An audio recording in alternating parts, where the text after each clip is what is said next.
On page 68, you write about the culture in which we find ourselves, and my own thinking is there's need to make the kind of case that you're making here, because I suspect the culture, whether it realises it or not, is crying out for it. Now let me read to you your own words on page 68. Anxious self-absorption, along with the defensive and sometimes offensive behaviours that self-absorption drives, is at epidemic levels in the West. Yeah. We are drowning in an ocean of self. Education and economic privilege don't change it. Counselling or psychotherapy often makes less difference than it should. Competitiveness and ceaseless one-upmanship are rampant. Individuals and increasingly institutions are vastly distracted from their sacred potential by their refusal to take responsibility for their actions or even to acknowledge the effect of those actions. Instead, the culture of blaming others grows more pervasive, as does justifying wrongdoing rather than making amends. I suppose in a sense that repeats what you've already indicated. Do you want to say anything further about that? It really is a fairly strong critique of the culture. It is a strong critique, and I think the only thing that I would like to add there, which is a theme that I do develop in the book, is that this also keeps people feeling much less powerful than they could be. I mean, the book also re-examines what personal power is. You know, that we feel powerful when we're living from our values. We feel powerful when we recognise that we belong to something perhaps greater than ourselves, and certainly the measure of something greater than ourselves. We feel very powerless when we're always looking for someone else to blame about our life, or when we truly believe that someone else is responsible for our state of mind as well as for our feelings. So I guess I'm also wanting to enhance people's sense of personal power, because out of that comes their responsibility, or a willingness to take up their responsibility also for how we're affecting one another. Stephanie says on page 100... Don't give them the page references, because then they'll look it up. Oh, whilst they're there. Whilst they're there. Click, click, click. Highlight right notes. But you're right, Stephanie, and I'd be very interested in hearing your response to this, Kristina. Identity emerges through a confluence of stories. The whole search for the sacred, you emphasise identity. I think that's the best part of the book, actually. For you?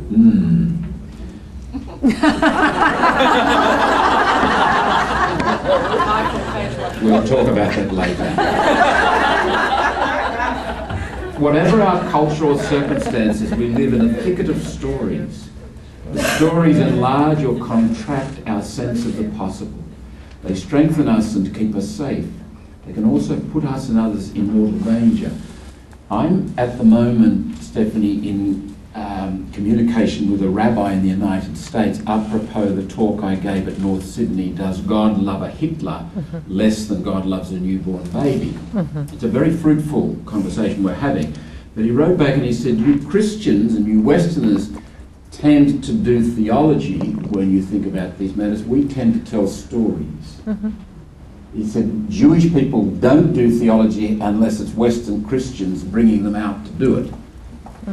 It's a storytelling culture, and it seems to me the loss of story is a loss of one of the primary instrumentalities for sanity and social cohesion. Now, which brings me to yourself, Kristina. What are the stories that have shaped your identity? Well, over the past few years I've become intensely interested in genealogy, and for a while I wasn't quite certain why I wanted so desperately to do genealogy and to do my family's history. And the more I thought about it, I thought, my grandmother was born in Brisbane. Her father was from Sweden, came from Sweden to Australia. He died when she was young. She grew up in Brisbane, married an American GI. They had a baby. They went to America.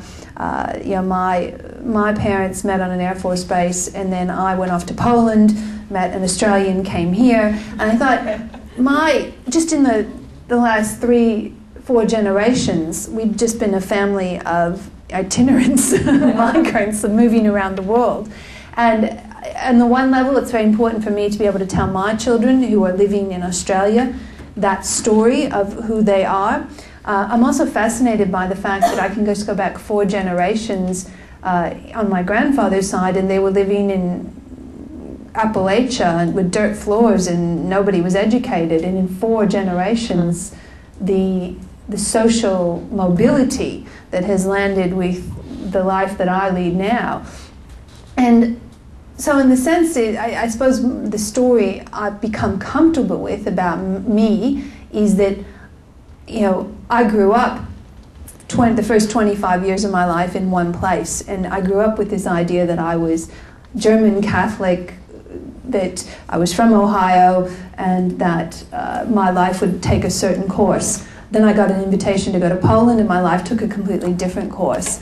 And I've become comfortable with the story that I am a fleeting moment in the history of the universe. My family history are all fleeting moments, but all of those moments are people who've made choices that have ended up in who I am today. I will make choices that will end up in who my children and grandchildren are, and I'm part of that narrative, and I suppose I want to be able to tell that narrative. And so I guess I've gone from being very convinced in my first 25 years of life of who I was.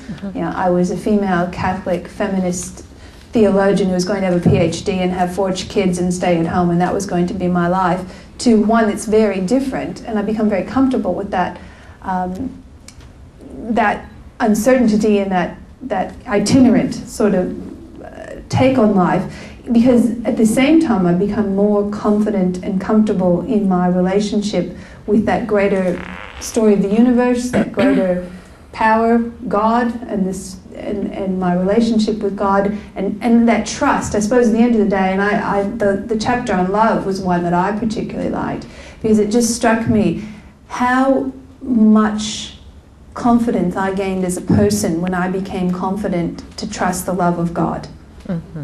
That I didn't have to get my identity from anywhere else but trusting in the love of God, and how confident I am that if my actions are grounded in the love I have for God and God's love for me, then I can trust that those actions are sound. Could I just say something? I'm really touched by what you've just said. Just 2 little remarks. One is that one of the themes that I've developed in the book in a very explicit way is that the spirituality that I'm talking about has its moments, has its moments of awareness, has its moments of reminder, has its moments of ritual, but it is life. That spiritual life and life are in no way separate in my view, that we can in-spirit all of life, and that we don't have to be an enlightened being to do this, but it is very enlightening to do it. The other thing that I would like to say about story and identity, and where story feeds identity, is that the religions themselves, to a very great extent, depend upon and foster story. I mean, the story of what it means to be a German Catholic or an Irish Catholic or a Polish Jew, or you know, whatever it is, whatever the nature of it is. You know, there's the culture, there's the race, there's the history, there's all those things. And we're living in a time in which those stories are being interrogated, and sometimes that's immensely helpful, but it also sometimes leaves people without feeling that they know what ground they're walking on. So when Kristina says something like the discovery of God's love for her, or I could say something a little similar, that I was entitled to bring a sense of spirit to the very heart of my life. When we move into the adoption of a story that is enhancing for us in a real way in these real times, and isn't just a story that we've inherited about who we are. It may relate to that, but it doesn't always, and for many people it doesn't, we get a kind of inner stability that is, to a very great extent, what people are seeking, I think, when they're seeking the sacred. And of course, it doesn't mean that life thereafter becomes ever easier, but some things become much less important.